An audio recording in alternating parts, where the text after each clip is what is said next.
ബാത്റൂമിന്റെ ഉള്ളിൽ നഗ്നനായിട്ട് കുളിച്ചാൽ പ്രശ്നമുണ്ടോ ചോദിക്കുന്ന എല്ലാവർക്കും സംശയമാണ്, ആണുങ്ങൾക്കും പെണ്ണുങ്ങൾക്ക്. പക്ഷെ ബാത്റൂമിന്റെ ഉള്ളിൽ ഇസ്ലാം പഠിപ്പിക്കുന്നത് അവിടെ ആരും കാണുന്നില്ലെങ്കിൽ അവിടെ ഔറത്ത് മറക്കണം.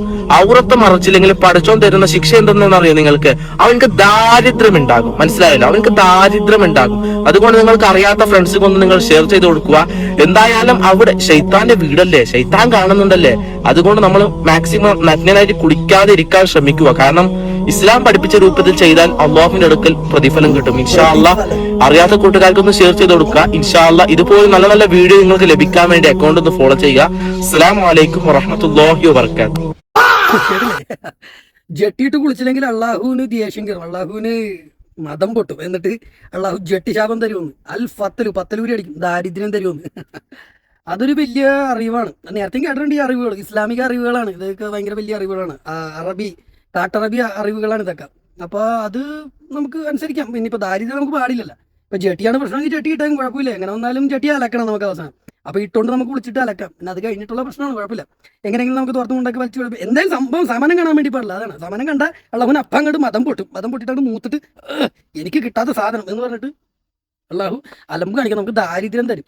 എന്നിട്ട് അള്ളാഹുവിനെ നമ്മുടെ രീതിക്ക് ആക്കാനുള്ള പണി അള്ളാഹു നോക്കും. അതാണ് ഈ സംഭവം എന്ന് പറഞ്ഞത്. എനിക്കിപ്പോൾ ഇത് കേട്ടപ്പോൾ തോന്നിയില്ല, ഈ മുസ്ലിമുകളൊക്കെ, ഈ ദാരിദ്ര്യം ഇല്ലാത്ത മുസ്ലിങ്ങളൊക്കെ ഉണ്ടല്ലോ, ഈ നമ്മുടെ പ്രകടനമായിട്ട് കാണുന്നത് ഇപ്പോൾ ഈ മമ്മൂട്ടിയുടെ മകൻ, പിന്നെ നടിമാരൊക്കെ ഉണ്ടല്ലോ, ഈ മുസ്ലിം നടിമാരും കാര്യങ്ങളൊക്കെ ഉണ്ടല്ലോ, ഇവരൊക്കെ ജെട്ടിയിട്ടുണ്ടാണ് അവിടെ കുളിക്കുന്നത്. എന്താ പറയുക, ഇനി അതുകൊണ്ടിട്ടായിരിക്കും അവർക്ക് കാശ് ഉള്ളത് ജെട്ടിയിട്ടുണ്ട് കുളിക്കണം. എന്താണെന്ന് അറിയാൻ പാടില്ല.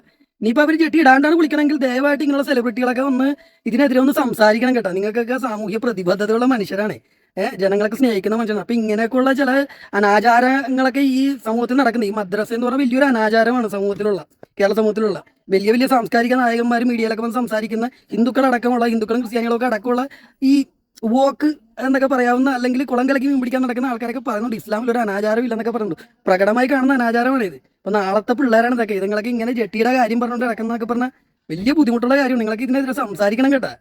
മാനുഷിക മൂല്യങ്ങളൊക്കെ എന്തെങ്കിലും ഉണ്ടെങ്കിൽ ദയവായിട്ട്. അപ്പൊ അവൻ പറയുന്നുണ്ട് ഇതൊന്ന് ഷെയർ ചെയ്യണം, ലൈക്ക് ചെയ്യണം, ഫോളോ ചെയ്യണം എന്നൊക്കെ പറഞ്ഞു. പുതിയ അറിവ് കിട്ടിയത് കൊണ്ടിട്ട് അതൊരു വലിയ അറിവാണ്. അവൻ പഠിച്ചൊരു അറിവാണ് മദ്രസയിൽ നിന്ന്. അപ്പോൾ അതെല്ലാവർക്കും പറഞ്ഞു കൊടുക്കേണ്ട ഒരു ഉത്തരവാദിത്വം ഉണ്ടല്ലോ, അവൻ മുസ്ലിം ആയതുകൊണ്ട്. അതുകൊണ്ട് അവൻ പറഞ്ഞതാണ്. അപ്പോൾ അത് നമ്മൾ അംഗീകരിക്കുന്നു. അപ്പോൾ അത് ഇങ്ങനെയുള്ള വീഡിയോകളൊക്കെ ചെയ്യണം, ഇങ്ങനെയുള്ള പിള്ളേരൊക്കെ വന്ന് ചെയ്യണം. അത് പരമാവധി ഷെയറും ലൈക്കും ഒക്കെ നമ്മൾ ചെയ്യും, ഫോളോയും ഒക്കെ ചെയ്യും, ഇതേപോലെ പ്രചരിപ്പിക്കുകയൊക്കെ ചെയ്യും. എല്ലാവരും അറിയണമല്ലോ ഇങ്ങനെ. അറിഞ്ഞാലേ നമുക്ക് ഇതിനകത്തുനിന്ന് ഒരു തീരുമാനം ഉണ്ടാക്കാൻ വേണ്ടി പറ്റുള്ളൂ. ജട്ടി ശാപത്തിൽ നിന്ന് ഒഴിഞ്ഞു മാറി നമുക്ക് ദാരിദ്ര്യങ്ങളൊക്കെ മാറി നല്ല സുഖമായിട്ട് ജീവിക്കാൻ വേണ്ടി പറ്റുള്ളൂ. ഒരു ജട്ടിയിട്ടാ തീരുന്ന പ്രശ്നമല്ലേ, നമുക്കത് ചെയ്യാം.